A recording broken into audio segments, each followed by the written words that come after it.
தமிழ் பேசும் தோழர்களுக்கு தமிழ் தோழனின் தமிழ் வணக்கம். காண்பது எழுத்துச் சித்தர் பாலகுமாரன் எழுதிய உடையார் நாவலின் ஒலிப்புத்தகம் பாகம் 1 அத்தியாயம் 16. அந்த மரத்தடுப்பை தாண்டி அவர் உள்ளே போக பெரிய கட்டிலில் பஞ்சனைகள் இருக்க உடையார் ஸ்ரீ ராஜராஜ தேவர் தலைக்கு திண்டு வைத்து காலகட்டி படுத்திருந்தார். அவர் மார்பின் மீது மெல்லிய துணி மட்டும் போர்த்தப்பட்டிருந்தது. கழுத்தில் அரசனாகும்போது அணிந்த மாணிக்க பதக்கம் இருந்தது. கேயுரங்களையும் கணங்களையும் கழற்றி வைத்திருந்தார். காது குண்டலங்களில் வைரங்கள் மெல்லின. அவர் மூச்சு சீராக ஏறி இறங்கிக் கொண்டிருந்தது. பஞ்சவன் மாதேவி மெல்ல அவருக்கு அருகே போய் அமர்ந்து கொண்டார். அவரையே உற்று பார்த்தார். அரசு என்பது எவ்வளவு கொடுமையான விஷயம்! ஒரு மன்னனுக்கு என்னவெல்லாம் பிரச்சனைகள் வருகின்றன! அவனை அந்த பதவியிலிருந்து விலக்க எத்தனை பேர் எத்தனை விதமாய் முயற்சி செய்கிறார்கள். ஆனால் அத்தனையும் மீறி இந்த மனிதர் மெல்ல மெல்ல முன்னேறி கொண்டிருக்கிறார். தான் என்ன செய்ய வேண்டும் என்று ஆசைப்பட்டாரோ அந்த ஆசையிலிருந்து சிறிதளவும் பிசகாமல் நடத்தி கொண்டிருக்கிறார். இவர் ஆசைகளெல்லாம் மிகப்பெரிய ஆசைகளாக இருக்கின்றன, பிரம்மாண்டமாக இருக்கின்றன. 4 பனை உயரத்திற்கு கோயில் கட்ட வேண்டும் என்று இவர் சொல்லி 15 வருடங்களாகிவிட்டன. திரும்ப திரும்ப எவரை சந்தித்தாலும் எங்கு சந்தித்தாலும் இந்த கோயில் பற்றி பேச்சாகவே இவர் மனது திரும்பிவிட்டது. கோயில் தவிர வேறு எதுவும் செய்ய இவருக்கு எண்ணமே இல்லை என்பது போல் தோன்றுகிறது. ஆனால் இத்தகைய ஒரு மனிதரை, சோழ தேசத்தின் நாகரிகத்தை உச்சாணி கிளைக்கு கொண்டு போனவரை பேய் பிசாசால் அழித்து விடலாம் என்று நினைக்கிறார்கள். படையெடுத்து வர முடியாத போது, வாள் உருவி நேருக்கு நேர் நிற்க முடியாத போது, அவரின் முதுகுக்கு பின்னால் மந்திர வித்தைகள் செய்து அழித்து விடலாம் என்று கங்கணம் கட்டி கொண்டு அலைகிறார்கள். பஞ்சவன் மாதேவி அவருக்கு அருகே படுத்துக்கொண்டு மெல்ல உடையார் ஸ்ரீ ராஜராஜ தேவரின் நெஞ்சை நீவி கொடுத்தார். ராஜராஜருக்கு விழிப்பு ஏற்பட்டது. அவர் பஞ்சமன் மாதேவிக்கு அருகே நகர்ந்து படுத்தார். கைகளை வீசி அவர் மீது போட்டு இறுக்கிக் கொண்டார். முதுகுப்பக்கம் இருந்த கச்சையின் சுருக்கை பளிச்சென்று இழுத்து அவிழ்த்தார். தோல் பக்கம் சேர்த்து இறுக பிடித்து கொண்டார். பின்னி இறுகி அவர் கழுத்தில் முகம் புதைத்து அப்படியே தூங்கி போனார். அவர் ஆழ்ந்து தூங்கும் வரை பஞ்சவன் மாதேவி மெல்ல அவர் முதுகை வருடி கொடுத்து கொண்டிருந்தார். இடது கையால் தலையை தடவி கொண்டிருந்தார். அந்த சுகம் அவரை இன்னும் ஆழ்ந்த தூக்கத்திற்கு கொண்டு போயிற்று. தன்னுடைய சுகத்தை விடுத்து தனக்கு வேண்டியவைகளை மறந்து புருஷன் நன்கு தூங்க வேண்டும் என்று சிறுஷை செய்கிற மனைவிகள் அற்புதமானவர்கள், தபஸ்விகள். அவர்கள் புகழைத்தான் உலகம் இன்னமும் சொல்லிக் கொண்டிருக்கிறது. ஆதிகேசவன் நடந்து மாளிகையை விட்டு வெளியே போனார். அந்த ஊர் எல்லையில் உள்ள கொட்டாரத்தில் உறங்கிக் கொண்டிருந்த காவல் வீரனை எழுப்பினார். என்னை கொண்டு போய் பழமர்நேரியில் விடு என்று கட்டளையிட்டார். அவன் எழுந்து முகம் துடைத்து கொண்டு குதிரையை சிறு தேரில் பூட்டினான். 2 பேர் நின்று பயணம் செய்கிற சிறு தேர் அது.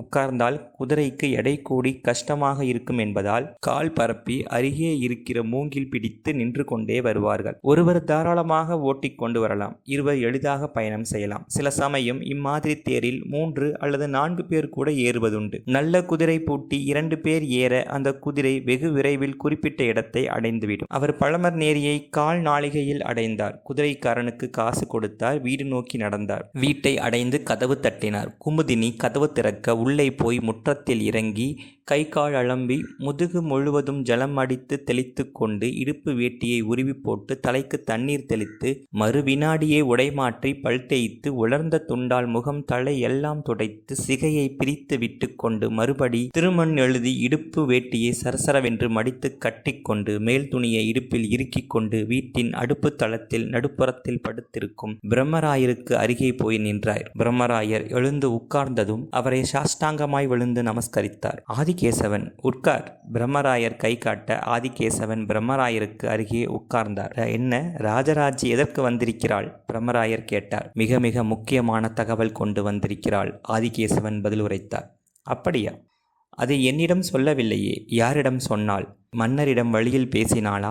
மன்னரிடம் ஒரு வார்த்தை பேசவில்லை. மன்னரை மேலே மாடிக்கு அனுப்பிவிட்டு கீழே தூங்கப் போவது போல் பாவனை செய்து பஞ்சவன் மாதேவியை தனியே சந்தித்து பேசினாள். பஞ்சவன் மாதேவியிடம் அவள் சொன்ன விஷயங்களை ஒட்டு கேட்டுவிட்டு உங்களிடம் வந்து சொல்கிறேன். நல்லது, என்ன விஷயம்? மதுராந்தக கண்டராதித்த தேவர் ஓலை அனுப்பியிருக்கிறார். என்ன? அதிர்ந்து போய் பிரம்மராயர் திரும்பினார். ஆச்சரியத்தோடு கேட்டார். காணாமல் போன மதுராந்தக கண்டராதித்தரா? ஆமாம். உத்தம சோழனுடைய மகனாரா? ஆமாம். என்ன ஓலை? உடையார் ஸ்ரீ ராஜராஜ தேவருக்கு எதிராக கொல்லிமலையில் பாண்டிய தேசத்து ஆபத்துதவி வீரர்களால் அபிசார ஹோமம் செய்யப்படுகிறது. அந்த ஹோமம் பூத பைசாசங்களை கிளறி ராஜராஜ தேவர் மீது வந்து விழச் செய்யும். தேவர் உடல் நலம் இதனால் பாதிக்கப்படும், அவர்கள் பக்கர் விழத் தொடங்கும் என்றெல்லாம் சொல்லப்படுகிறது. இந்த ஹோமம் முடிவதற்கு இன்னும் சிறிது நாட்களே இருக்கின்றன. இதை பற்றிய விவரங்களை கருவூர் தேவரிடம் சொல்லி கருவூர் தேவர் என்ன சொல்கிறாரோ அதன்படி செய்ய வேண்டும் என்று ராஜேந்திரர் கேட்டு கொண்டிருப்பதாக ராஜராஜி பஞ்சவன் மாதேவியிடம் சொன்னார். ராஜேந்திரர் யாரிடம் இதை சொல்லி இருக்கிறார்? இளவரசர் ராஜேந்திரர் இதை பஞ்சவன் மாதேவியிடம் மட்டும் சொல்லி இருக்கிறார். குறிப்பாய் உடையார் ஸ்ரீ ராஜராஜ தேவரிடமும் உங்களிடமும் சொல்லக்கூடாது என்று சொல்லியிருக்கிறாராம். ஏன்? காரணம் ஏதேனும் உண்டா? உண்டு.